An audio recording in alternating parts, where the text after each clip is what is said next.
Welcome back to Shakuhachi Lessons. I'm your host, Shawn Renzoh Head. I'm a licensed Shakuhachi teacher, and we're going to be continuing through Tamuke, starting from line 9, going through. Before we continue, I want to talk a little bit, I got a very interesting question about the interpretation and why I said that some things you don't have to do and things like this, or you can do what you feel. So from the lineage that I'm from the Watazumi lineage, which is Yokohama, Taniguchi, and then my personal teacher, Michael Chikuzen Gould. Every time that we play something, we're actually playing it a little bit differently. And so I want to make this a little bit clear is that this style of playing is more about expressing yourself rather than following a sectarian path, a way to do something, a school's way of thought. There are many different types of schools in Japan that have different ways of playing these pieces, and but for us, it's I have this sort of energy, I have this sort of feeling right now. This is the way that I'm going to approach this piece. So even what was interesting in some of my lessons is that sometimes I would have a lesson on a piece, and my teacher would say something like, "Yeah, you can do it this way," but like for example, like today I kind of feel it like this. And so it's really what you're thinking about at that moment, how you feel is how you should transmit your energy into the work. So let's continue on with this and going on from line 9. We start from this di medi. We have the little dip, medikari roll, ri medikari e. Remember how I said in the previous part 1 that the e pitch should be just a little bit weaker and a little bit more flexible and less direct and focused into the ri roll, which will be a lot more powerful. Continue on with the rest of this line. We have a tsu in the kan position, and we're going to roll going down the otsu, di chi de chi. So this is coming back more into that little of that lullaby folk songy sort of thing. So here's what line 9 will sound like.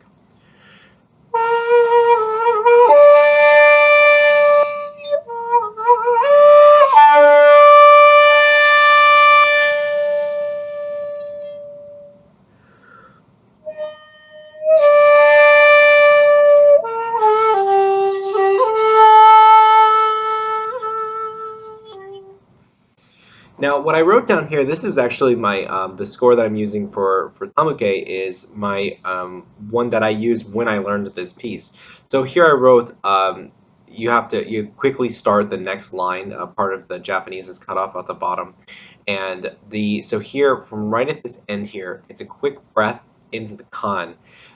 I like to start this day at a louder dynamic and then get really quiet for this chi, grow and then explode on the san no u. Then come back down for the chi de chi de tsu do, which is kind of more along the lines of that lullaby theme that we've been having throughout this piece.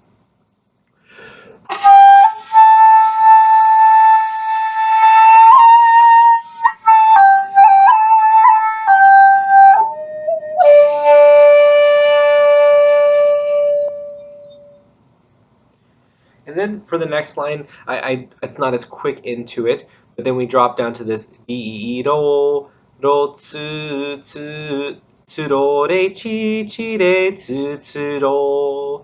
I also recommend that you should sing the music as much as you can too. It's really helpful, especially when you use all the character names. When you use those character names, you build a closer relationship to them. So when you think re and you see re, you think that finger, you hear the pitch, you're thinking of the sound of the voice. Because shakuhachi is very much so a vocal instrument. It really sounds like somebody singing or like a monk chanting. So for line 11, let's hear how it sounds on the instrument.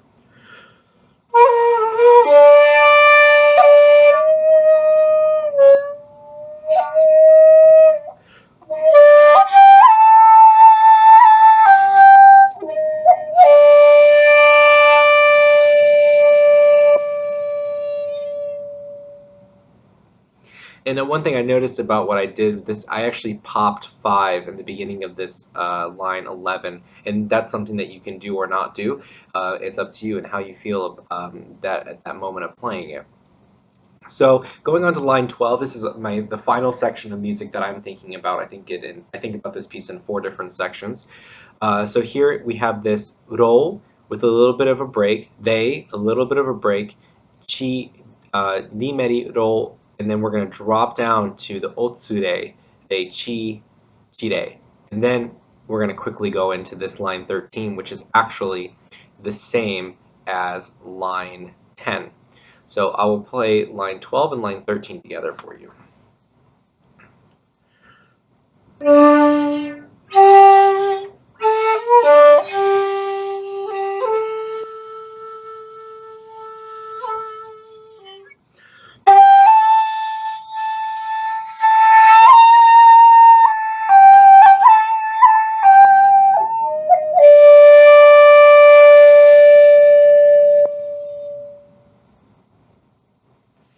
Line 14, I believe, is also a repeat.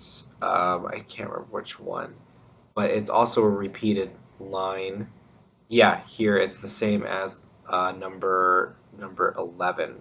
So that's the same sort of structure there. So we'll skip that because we've already played it, and we're going to go on to line 15. Which is it's very similar to line 8, but it's different. We have different notes. So we have ro, re, chi, I, chi, re, tsumeri. And then we dip down to daimeri, back to tsumeri, nayashi, a again, nayashi, and we finish off. So the way that I practice this would be the same way that I taught you guys in the part 1 on how to approach this, which is using those practice rhythms. Long, short, short, long, long, long, short, short, short, short, long, long, long, short, short, long, long, short, short, short, and short, short, short, long. So all of those will really help you. And so the way that this little line will sound, and I also add a lot of muraiki in the beginning of this one as well.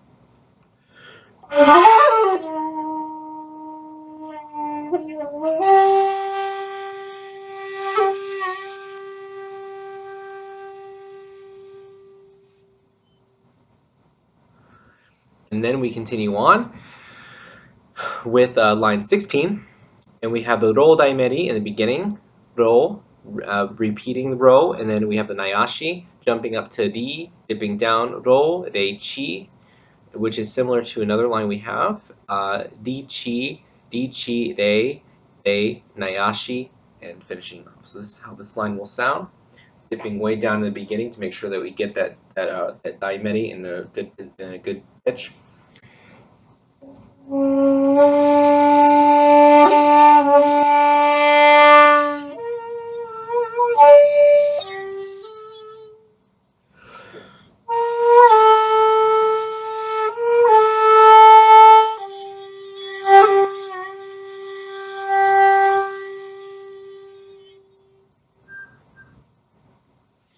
And what I do for this last line is I start every single note very quietly, but I really crescendo into the next one, and as soon as I hit the next note and I pop that note, I reset right back to that piano, that really, really soft level. So we'll start here.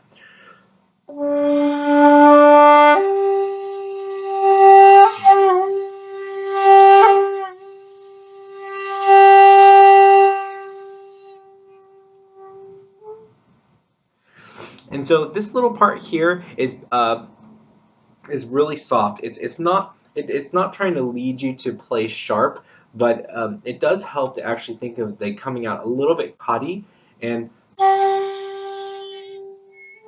it's almost like the comma in a sentence. And then we finish off with a very slow ro daimeri back to ro, and we really want to make this one long.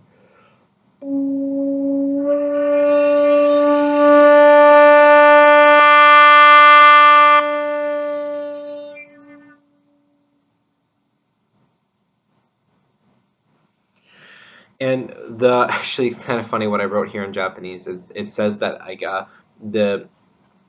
I never know when it's going to end. It's like this is constantly just going and going and going. And one of the images that a past teacher of mine had actually painted for me with some like almost poetically. It's like the end of the dragon's tail in a painting. Like the dragon's tail just keeps going and swirling and swirling and swirling, and it just goes off into the distance until you can't see anymore. But your mind is still thinking it's still going. And that's how the notes in a lot of honkyoku, especially the koden pieces, the Koden Honkyoku pieces, that's kind of how I imagine a lot of the notes ending is just off into the distance, and they never really stop. They almost keep going, almost like reverberating in your mind. So I hope that this tutorial was helpful going through. So remember, this is the part two one. So if you want to learn the first half of the piece, or if you just want to learn the second half, that's cool too.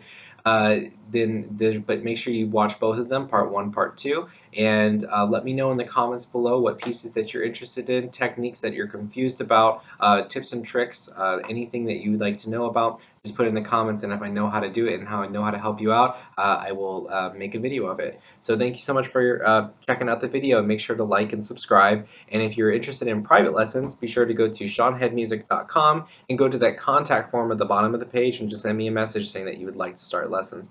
I teach on Skype and Zoom, and if you're in the Houston area, I can teach you in person.